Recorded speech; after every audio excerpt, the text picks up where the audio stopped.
So, Dubai, February 2026. If you're still picturing just, the biggest and tallest, that whole model that's a bit outdated now. It really is. We've been looking at the latest brief, and the whole energy has shifted. It's now all about what some are calling information gain tourism. Information gain. What does that actually mean on the ground? It means it's not enough to just see something anymore.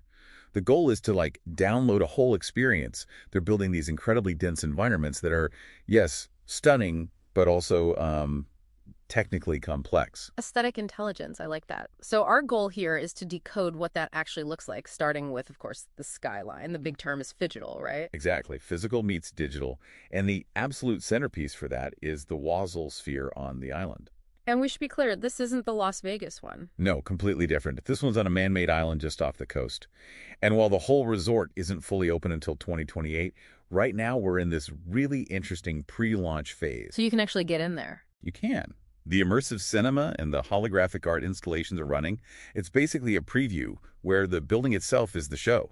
It uses light and sound to literally change its own architecture in real time. Wow. But, okay, for that more classic I'm on top of the world Dubai feeling, the focus has really shifted to the marina, to the Ciel Tower. It has. At 377 meters, it is officially the world's tallest all-hotel tower. But the key isn't just the height, it's the design philosophy. They're calling it Vertical Serenity. Vertical Serenity. Sounds calm for a skyscraper. Well, that's the idea. They've built in these massive vertical sky gardens. They act as natural sound and heat dampeners. It's meant to feel like a retreat, not a concrete giant. And the view from the top. The Sky Lounge on the 81st floor. It's all about the framing. It's specifically designed to give you this perfect silhouette of the Burj Al Arab at sunset. It's like the new Dubai in conversation with an old icon. That idea of serenity, that seems like a perfect bridge to this whole eco-luxury trend. It's a huge pivot, isn't it? A massive one. It's a move away from, gold taps and marble and towards carbon neutrality and actual biodiversity.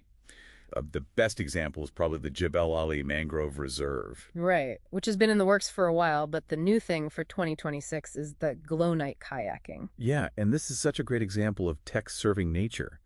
You're in these transparent kayaks. Completely see-through. Exactly. And they have these underwater LED light systems, so you're illuminating the marine floor, seeing the whole ecosystem at night, but without the noise or the heat pollution of a motor. That's incredible. And then you go from the water to the desert with Sonara Camp. Which just hit full carbon neutrality this year. The whole desert boho vibe is still there, Yeah. But now it's backed by some serious green tech, especially with their nest dwellings. So it's not just for show. No, it's rigorous. The food is all locally sourced, the power is clean, and you're watching these amazing interactive falconry shows. It's heritage preservation, just, without the carbon footprint. Speaking of cutting edge, we have to talk about what's happening underwater.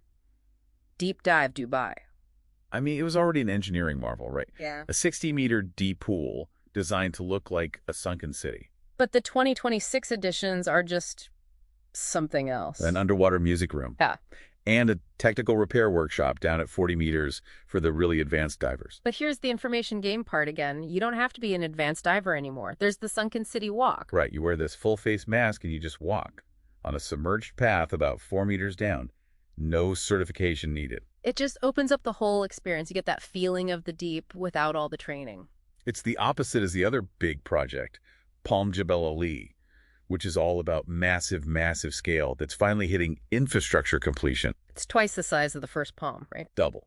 And the Gateway Bridge has become the photo spot, mainly because it's the only place you can really even begin to process the sheer size of it all. So connecting all these different spots, the logistics have to be catching up. They are. The big news is the pilot program for the GCC Grand Tours visa. Think of it like a Gulf version of the Schengen visa. One visa for multiple countries? Mm-hmm. It changes everything for regional travel. And on the ground level, Kareem's fleet is now almost entirely autonomous and electric. Which ties back perfectly into that Ecolux story. Exactly. The narrative is consistent. You're not taking some gas guzzler out to a carbon-neutral desert camp. It all fits. So if you pull it all together, the takeaway for Dubai in 2026 is what? A shift from just pure opulence to something more curated. Precisely. It's less about showing off wealth and more about absorbing these unique, data-rich environments. Which kind of leaves us with a final thought for you to chew on. In this new era of information gain tourism, where every view is perfectly framed and every experience is optimized, are we really connecting more deeply with a place, or are we just getting better at curating content for our digital selves? Yeah. Are you a traveler or are you just part of the audience? Something to think about. Thanks for diving in with us.